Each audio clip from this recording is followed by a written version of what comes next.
Students, तो बच्चों स्वागत है आपका आपके अपने चैनल ज्ञान विज्ञान में। और बच्चों आज हम जो डिस्कस करेंगे वो है रेस्पिरेशन इन ह्यूमंस। अभी तक आपने देखा कि रेस्पिरेशन के लिए जो एयर है अदर जो एनिमल्स हैं लाइक आपका ग्रासहोपर है, अर्थवर्म है या आपके फिशेस हैं, उनमें किस तरह से जो है एयर उनकी बॉडी में पहुंचती है और फूड का या हम कहें ग्लूकोज का ब्रेकडाउन होता है, एनर्जी जनरेट होती है। ठीक है, ऐसे ही हमारी बॉडी में भी बेटा एनर्जी के जनरेशन के लिए दो चीज़ें चाहिए, एक है आपका ग्लूकोज और दूसरा होता है एयर। तो एयर कैसे ह्यूमन बॉडी में जाती है आज इसी को हम डिस्कस करेंगे। देखिए बेटा, अगर हम ह्यूमन बीइंग का रेस्पिरेटरी सिस्टम की बात करें तो हमारा जो रेस्पिरेटरी सिस्टम है इसमें बहुत सारे ऑर्गन इन्वॉल्व हैं। जैसे सबसे पहले अगर हम कहें नोज़, यहाँ पे आपके नॉस्ट्रल्स जो छोटे छोटे जो हमारे पोर्ट्स हैं, देन नेजल पासेस से होते हुए नीचे की ओर अगर हम आएँ तो ये हमारा क्या हो गया फेरिंक्स, एंड फेरिंक्स के बाद यहाँ पे लैरिंक्स, लैरिंक्स तो बाहर की ओर जो बल्ज आउट स्ट्रक्चर होता है इसे हम लैरिंक्स कहते हैं। और ये एक सेकेंडरी सेक्सुअल कैरेक्टरिस्टिक भी है बॉयज़ में। जब टेस्टोस्टेरोन हार्मोन बॉडी में रिलीज़ होने लगता है तो बॉयज़ में जो लैरिंक्स है या जिसे हम वॉइस बॉक्स भी कहते हैं थोड़ा बाहर की ओर आ जाता है। आप अपने नेक में, जो बॉयज़ अगर ये वीडियो देख रहे हैं तो वो अपनी नेक में टच करके देख सकते हैं कि बाहर की ओर एक स्ट्रक्चर आ रखा है जिसे हम लैरिंक्स कहते हैं बेटा। ठीक है, यह वॉइस बॉक्स आपका है। तो एयर आपके नेजल पैसेज से होते हुए, आपकी फेरिंक्स से होते हुए और फिर इस ट्यूब में पहुंचती है। जो ये ट्यूब है इस ट्यूब को हम कहते हैं बच्चों ट्रैकिया। और अगर आपको ट्रैकिया याद हो तो मैंने पीछे जो ऑर्गेनिज्म आपका ग्रासहोपर के बारे में कहा था, लास्ट जो वीडियो है उसमें भी ट्रैकियल सिस्टम प्रेजेंट होता है पूरी बॉडी में, लेकिन उसमें पूरा नेटवर्क बिछा हुआ है ट्रैकिया का। और ह्यूमन बॉडी में सिर्फ एक ही, आप देखेंगे एक ही ट्रैकिया प्रेजेंट होते हैं। और ट्रैकिया में आपको छोटी छोटी रिंग्स दिख रही होंगी। यहाँ पे अगर मैं इसको दिखाऊं आपको, ये आप ये देख रहे होंगे, ये छोटी छोटी रिंग्स हैं। इसको मैं जूम करके दिखाना चाहूँगी। ये वाली रिंग्स बेटा देखिए इसको ध्यान से, ये कार्टिलेज से बनी हुई होती हैं। और इस वजह से जो ये कार्टिलेज से आप जानते हैं क्या है, that is the soft bone, bone होती है, सॉफ्ट बोन ही है या फ्लेक्सिबल बोन जिसे हम कहते हैं। इसकी प्रेजेंस की वजह से कभी भी जो ट्रैकिया है ये कॉलिप्स नहीं होता है। ठीक है, अब एयर यहाँ पहुँचने के बाद आपका जो है हमारा जो ट्रैकिया है ये 2 पार्ट में डिवाइड हो जाता है बेटा, जिसे हम क्या कहते हैं ब्रोंचस। ठीक है, ब्रोंकस से होते हुए फिर आपके ब्रोंक्यूल्स, फिर फर्दर इसमें डिवाइड होता है, फिर फर्दर इसमें डिवीज़न होगा। देन लास्ट में जो सबसे छोटा जो पार्ट है वो है एल्वियोली। ये वहाँ पे आपको छोटे छोटे बलून्स लाइक स्ट्रक्चर ये दिख रहे हैं, ये क्या है, दीज आर दी एल्वियोली। और ये लास्ट पार्ट भी है हमारे रेस्पिरेटरी सिस्टम का। चलिए आगे स्टार्ट करते हैं। आगे हम लोग किस तरह से ब्रीथ लेते हैं बेटा, एयर कैसे हमारी बॉडी में जाती है। जैसे ही हम लोग एयर ले रहे हैं इनसाइड की ओर, चलिए फील करिए आप लोग सारे जो है मेरे साथ एयर लेके देखिए, डीप ब्रीथ लीजिए एक। तो क्या फील किया आप लोगों ने, एक बारी और लीजिए, आप एयर लीजिए। तो आपने देखा होगा कि ये जो आपकी जो रिब्स हैं ये थोड़ा बाहर की ओर आ गई हैं। ठीक है, क्यों बाहर की ओर आ गई भाई, जो हमारे इसके अंदर जो ये लंग्स हैं, जब हम इसमें एयर लेंगे तो ये फूल जाएंगे जैसे बलून फूल जाते हैं। और जब ये स्वेलअप हो जाते हैं तो इनको ज़्यादा स्पेस की नीड है। अब स्पेस कहाँ से मिलेगा, इसके लिए हमारे जो रिब्स हैं थोड़ा ये मूव आउट हो जाती हैं। और हाँ, ये जो डायफ्राम है, ये मस्कुलर सीट जो प्रेजेंट होती है बेटा डायफ्राम, ये थोड़ा नीचे की ओर आ जाता है। ठीक है, आप देखेंगे इस वाले डायग्राम में देखिए डायफ्राम कहाँ है, इतना ऊपर है, लेकिन जैसे हम इनहेल करते हैं तो ये थोड़ा नीचे की ओर आ जाते हैं। इस वजह से क्या हो जाता है, स्पेस मिल जाता है लंग्स के लिए जब वो स्वेलअप होते हैं, एयर लेते हैं। ठीक है, एयर इनके अंदर गई, यानी कि लास्ट पार्ट एल्वियोली तक एयर पहुंच जाती है। वहाँ पे गैसेस एक्सचेंज होती हैं और हमारी हार्ट में पहुंच जाती है ऑक्सीजन और वहाँ से पूरी बॉडी में चली जाती है। ठीक है, फिर एल्वियोली में आपकी कार्बन डाइऑक्साइड आ जाती है और एंड देन उसको फिर हम एक्सेल कर देते हैं। और उस टाइम पे ड्यूरिंग एक्सेलेशन आप देखेंगे ये जो डायफ्राम है ये इस तरह से ऊपर की ओर ऐसे हो जाता है। क्लियर। तो ये तो हो गया कि किस तरह से हम इनहेल करते हैं और कैसे स्पेस बनता है हमारी बॉडी में। अब देखिए बेटा, डिफरेंट ऑर्गन्स की जब हम बात कर रहे थे कि हमारी बॉडी में डिफरेंट रेस्पिरेटरी ऑर्गन है, इसमें सबसे पहले हमने बात की थी नोज से। और नोज में आपको पता है छोटे छोटे जो क्या हैं 2 नॉस्ट्रल्स हमारे प्रेजेंट होते हैं।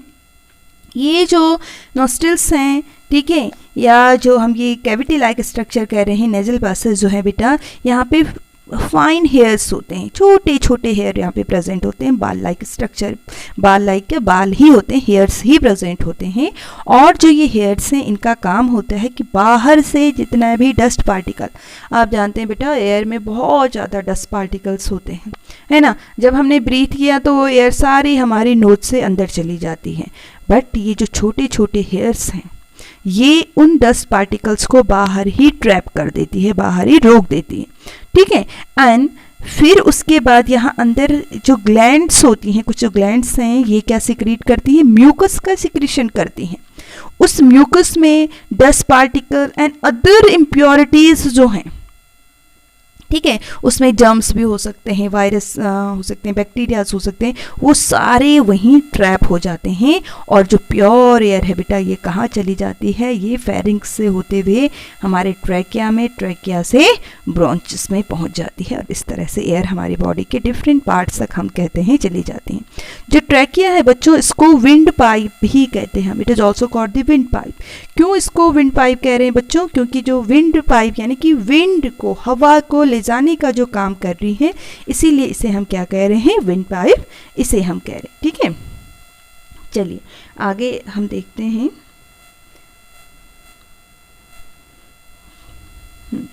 यहाँ पे जैसे ही एयर हमारी कहाँ पहुँच गई बेटा, विंड पाइप से होते हुए, ट्रैकिया से होते हुए हम कहें, या तो ट्रैकिया से होते हुए, ब्रोंचस से होते हुए, ब्रोंक्यूल्स से होते हुए, और हमारे सबसे एंड पॉइंट जो मैंने कहा था एल्वियोली, जो कहा था मैंने, यहाँ पहुँच जाती है, एल्वियोलीज हैं, ठीक है।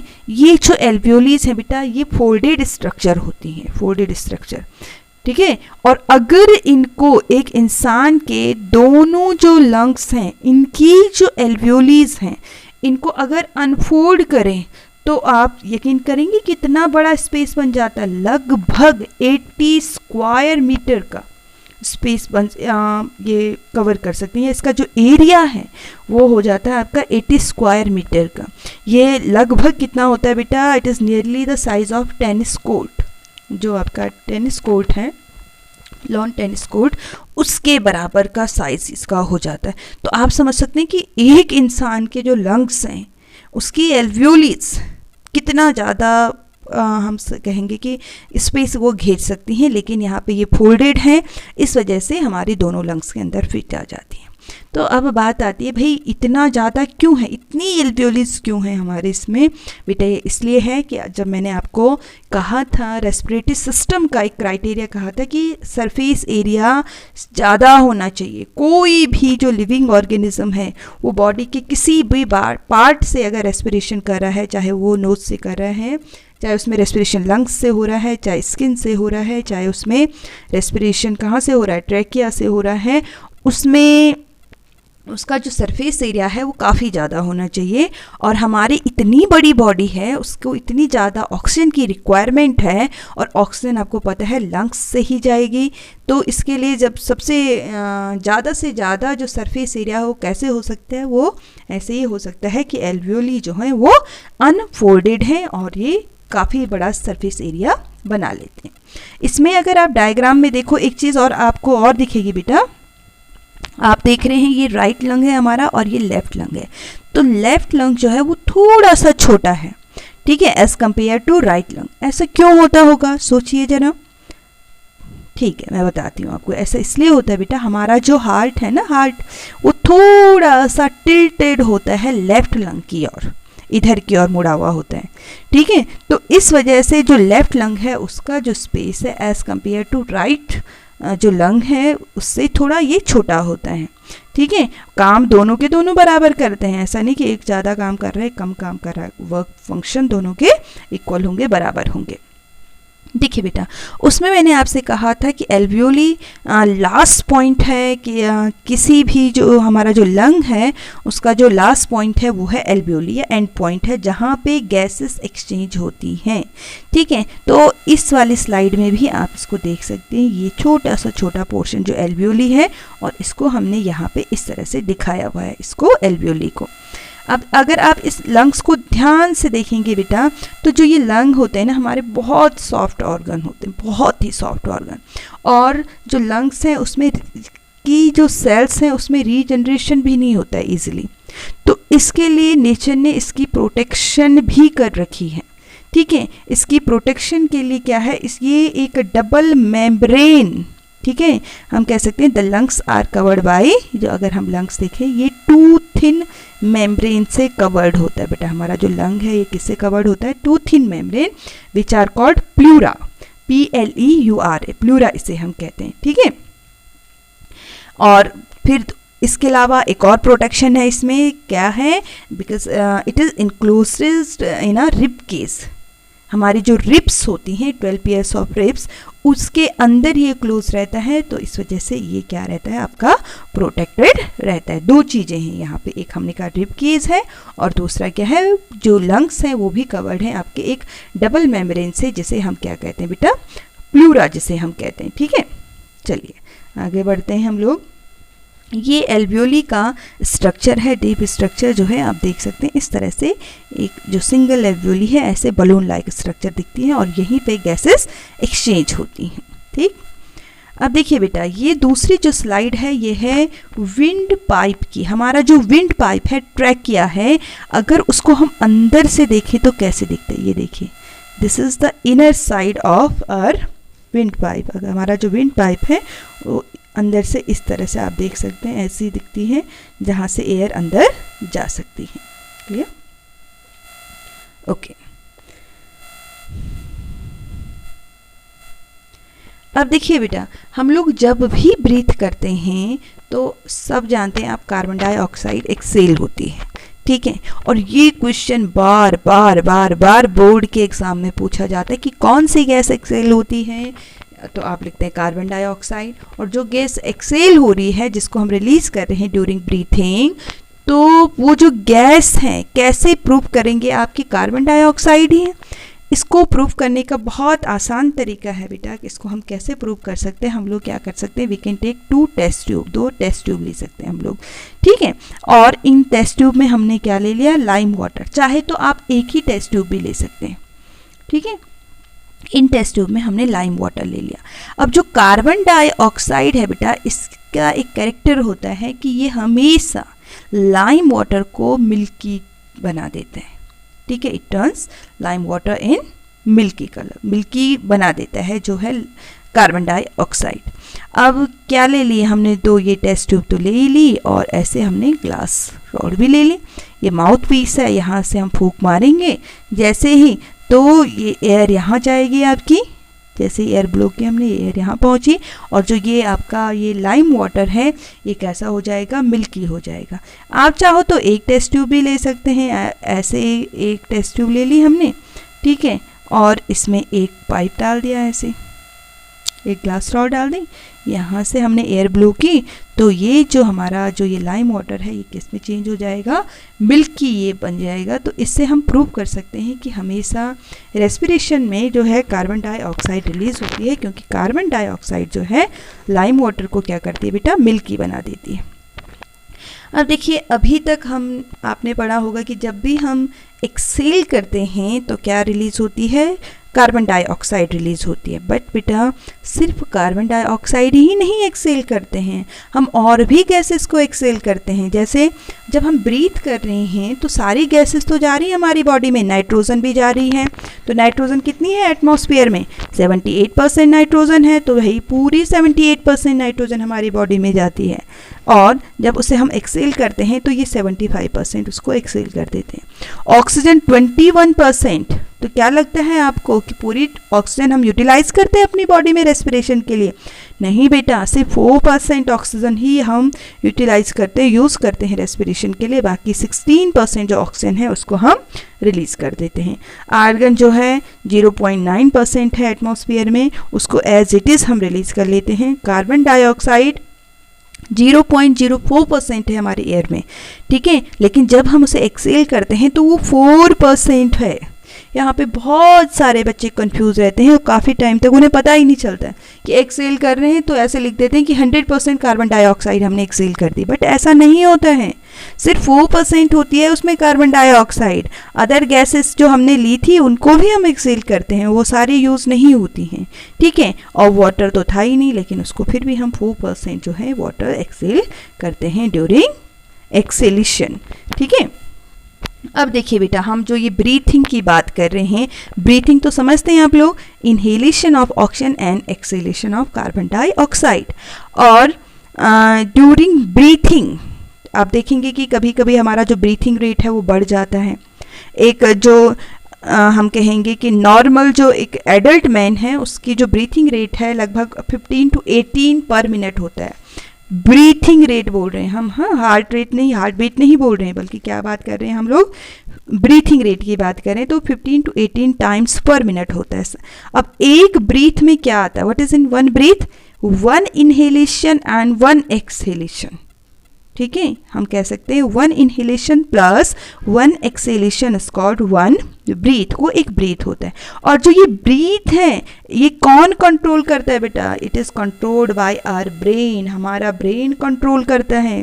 क्योंकि कभी कभी हमारा ब्रीथिंग रेट बढ़ जाता है, और कब बढ़ता है, जब हमें किसकी नीड होती है, एनर्जी की नीड होती है, एनर्जी की रिक्वायरमेंट ज़्यादा होती है। कब, ड्यूरिंग फिजिकल एक्सरसाइज, जब हम फिजिकल एक्सरसाइज कर रहे हैं, तब आप दौड़ रहे हैं, खेल रहे हैं, आप कभी क्रिकेट खेलते होंगे, देखते होंगे, जब आप दौड़ रहे हैं आपकी सांस फूल जाती है।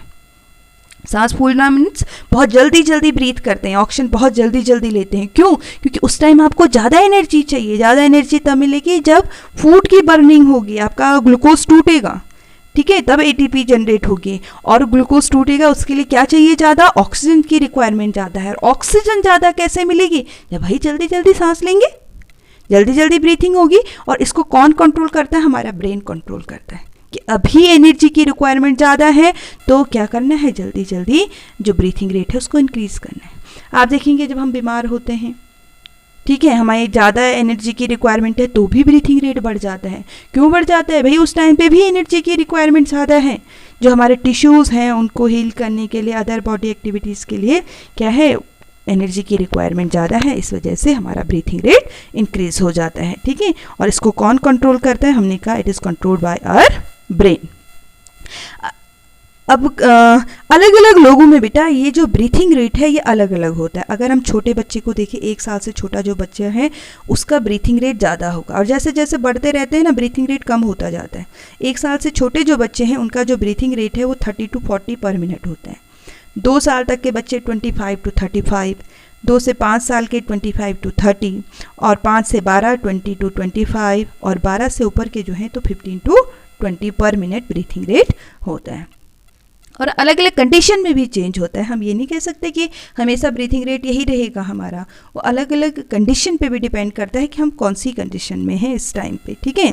अब कई ऐसी जगह हैं जहाँ पे हम ब्रीथ नहीं कर पाते हैं, जैसे कहाँ पे, जो सी डाइवर्स होते हैं, सी डाइवर्स जो होते हैं नीचे उन्हें जाना होता है, तो अब वो कैसे करेंगे भाई, उन पे गिल्स तो होते नहीं। हम लोग अगर जाना चाहें तो क्या हम पे गिल्स हैं जो हम ब्रीथ कर सकें गिल्स से पानी में, नहीं। और अगर क्या है ना, हम स्किन से ब्रीथ कर सकते हैं, तो इसके लिए हमें क्या ले जाना पड़ सकता है अपने साथ, ऑक्सीजन सिलेंडर हमें ले जाना पड़ता है, ठीक है। क्योंकि ऑक्सीजन क्या है बेटा, ये रिक्वायरमेंट है ब्रीथिंग की, रेस्पिरेशन की, ठीक है। अब देखिए बेटा, जो ये रेस्पिरेशन है, जो ऑक्सीजन है, उसको ले जाने का काम कौन करता है, ये हमने लास्ट वीडियो में भी डिस्कस करा था कि इसका जो काम है ये करता है हमारा हीमोग्लोबिन। हमारी जो आरबीसी हैं, अगर आप देखें ये क्या है, दीज आर आरबीसी, और आरबीसी में क्या प्रेजेंट है, ये हीमोग्लोबिन के मॉलिक्यूल्स हैं, ठीक है। और जो हीमोग्लोबिन के मॉलिक्यूल्स हैं बेटा, ये ऑक्सीजन के साथ बॉन्ड बनाते हैं। जैसे ही लंग्स से ऑक्सीजन पहुंचे ना हमारे हार्ट में जो ब्लड है उसमें, तो तुरंत ये जो हीमोग्लोबिन के मॉलिक्यूल्स हैं ये ऑक्सीजन के साथ बॉन्ड बना लेते हैं, और एक हीमोग्लोबिन का जो मॉलिक्यूल है ये 4 ऑक्सीजन के साथ बॉन्ड बनाता है। देखो ये एक हीमोग्लोबिन का मॉलिक्यूल है, इसमें आप देखेंगे 4 ऑक्सीजन के मॉलिक्यूल, 1 2 3 4, ये हीमोग्लोबिन के ये ऑक्सीजन के मॉलिक्यूल्स हैं, सॉरी। तो यानी कि हमारी बॉडी में जितना ज़्यादा हीमोग्लोबिन होगा, आरबीसी जितनी ज़्यादा होंगी, हीमोग्लोबिन जितना ज़्यादा होगा, हमारी बॉडी में ऑक्सीजन की सप्लाई उतनी ज़्यादा होगी, उतनी अच्छे से होगी, ठीक है। और ऑक्सीजन की सप्लाई अच्छे से होगी तो एनर्जी जनरेट अच्छे से होगी, क्योंकि भाई ग्लूकोज टूटेगा इतने अच्छे से और एनर्जी जनरेट होगी। एनर्जी जनरेट होगी तो हम एक्टिवली हर एक फंक्शन को कर पाएंगे, ठीक है। तो कितनी होती है हमारी बॉडी में? लगभग अगर हम देखें एवरेज जो हीमोग्लोबिन है ये होना चाहिए बच्चों हमारा 12 to 18 ग्राम पर 100 ml। अगर हमारे पास 100 ml खून है हमारा, तो उसमें कितनी आपकी ऑक्सीजन कितना हीमोग्लोबिन होना चाहिए? 12 to 18 ग्राम, ठीक है। अगर इससे कम है तो यानी कि हम एनीमिक हो सकते हैं। एनीमिया, ऐसे जो लोग हैं वो बहुत टायर्ड रहेंगे, थके हुए रहेंगे, उनमें एनर्जी नहीं होगी। भाई एनर्जी कहाँ से होगी? उनमें तो ऑक्सीजन की कमी, उनमें हीमोग्लोबिन की कमी है। हीमोग्लोबिन की कमी है तो क्या हो गया? ऑक्सीजन नहीं जा रही है। ऑक्सीजन नहीं जा रही है तो उनका फूड ब्रेक डाउन नहीं हो रहा है। फूड ब्रेक डाउन नहीं हो रहा तो एनर्जी नहीं जनरेट हो रही है, और ऐसे लोग फिर हमेशा कैसे लगते हैं? टायर्ड, बहुत थके हुए रहते हैं, ठीक है।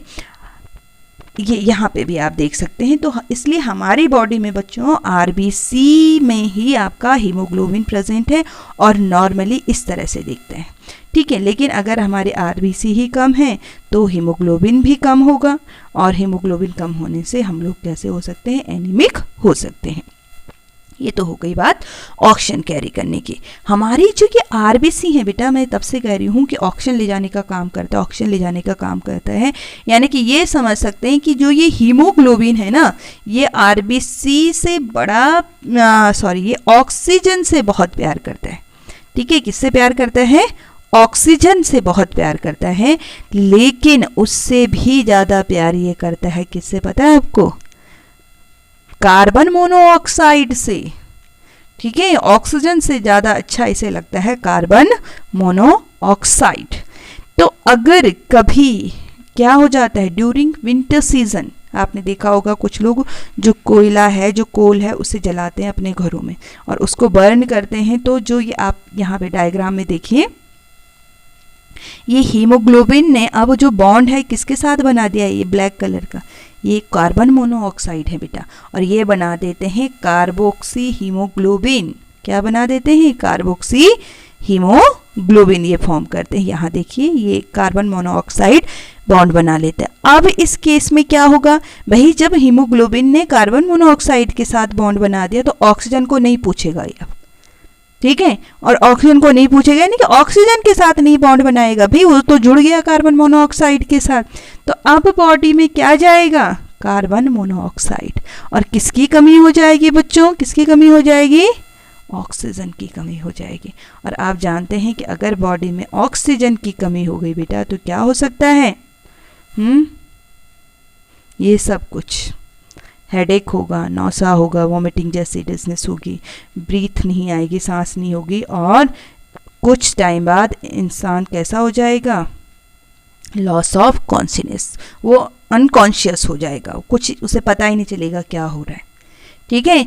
ये जो कार्बन मोनोऑक्साइड गैस है बेटा, इट्स वेरी डेंजरस गैस हम कह सकते हैं, क्योंकि ये जो गैस है जब रिलीज होती है ना, इसको हम ना देख सकते हैं, वी कांट सी इट, न इसे हम टेस्ट कर सकते हैं, न इसकी कोई स्मेल होती है, और इस वजह से क्या होगा? कोई वार्निंग ही नहीं है जब, तो इंसान धीरे धीरे जो है उसकी बॉडी में ऑक्सीजन की कमी हो जाएगी और उसकी क्या हो सकती है? डेथ हो सकती है। इस वजह से कभी भी विंटर सीजन में या कभी भी हमें अपने घरों के अंदर जो है कोल नहीं बर्न करना चाहिए, कभी नहीं जलाना चाहिए, क्योंकि बहुत सारे लोगों की डेथ इसकी वजह से हो जाती है, ठीक है। अब कभी कभी जब लोग बीमार हो जाते हैं, प्रॉपरली ब्रीथ नहीं कर पाते हैं, तो उनको क्या दिया जाता है बेटा, ऑक्सीजन सिलेंडर दिया जाता है। ऑक्सीजन सिलेंडर की हेल्प से वो क्या करते हैं, ब्रीथ कर सकते हैं। और उनको ये मास्क पहना दिया जाता है, ऑक्सीजन मास्क जिसे कहते हैं। ये क्या फैसिलिटेट करता है, ब्रीथिंग को। लेकिन अगर बहुत ज़्यादा प्रॉब्लम है, सीरियस केस है, तो ऐसे पेशेंट को वेंटिलेटर पे रखा जाता है। अब दोनों में क्या डिफरेंस है, देखिए आपका ऑक्सीजन मास्क और वेंटिलेटर में क्या डिफरेंस है। वेंटिलेटर में क्या होता है, जो ऑक्सीजन की पाइप है ना, उसको डायरेक्ट ट्रैकिया में घुसा दिया जाता है। ट्रैकिया तो आप समझ चुके हैं कि ट्रैकिया क्या है हमारी बॉडी में। ट्रैकिया कौन सा पार्ट है, आपने देखा था कि जब नेजल पैसेज से, ये इस तरह से हमने ह्यूमन बीइंग का मान लीजिए डायग्राम है, बना दिया। यहाँ से जब एयर अंदर जा रही थी आपकी, तो इधर जैसे यहाँ पहुँच रही थी, तो फिर ये वाली जो ट्यूब है जिसे हम विंड पाइप भी कहते हैं, तो यहाँ डायरेक्ट यहाँ उस ट्यूब को डाला जाता है बेटा, ठीक है। और जिससे इंसान क्या कर सके, ईजिली ब्रीथ कर सके, वो सांस ले सके, ठीक है। तो अगर सीरियस प्रॉब्लम है तो इंसान को वेंटिलेटर पे रखा जाता है कि जिससे वो जो पेशेंट है कंफर्टेबली क्या कर सके, ब्रीथ कर सके। इस तरह से आपका जो ये टॉपिक है ह्यूमन बीइंग रेस्पिरेशन का, ये अभी कंप्लीट हो चुका है आज। और आगे जो है नेक्स्ट वीडियो, इसमें हम लाइफ प्रोसेसेस के जो अदर जो आगे के टॉपिक हैं, जैसे ट्रांसपोर्टेशन हो गया कि प्लांट्स में किस तरह से ट्रांसपोर्टेशन होता है, एनिमल्स में किस तरह से ट्रांसपोर्टेशन होता है, उसको हम आगे की जो वीडियोस हैं बच्चों उसमें डिस्कस करेंगे। अगर आपको वीडियो अच्छी लगी है तो लाइक ज़रूर करिए, चैनल को सब्सक्राइब करिए, वीडियो को शेयर करिए। थैंक यू बच्चों।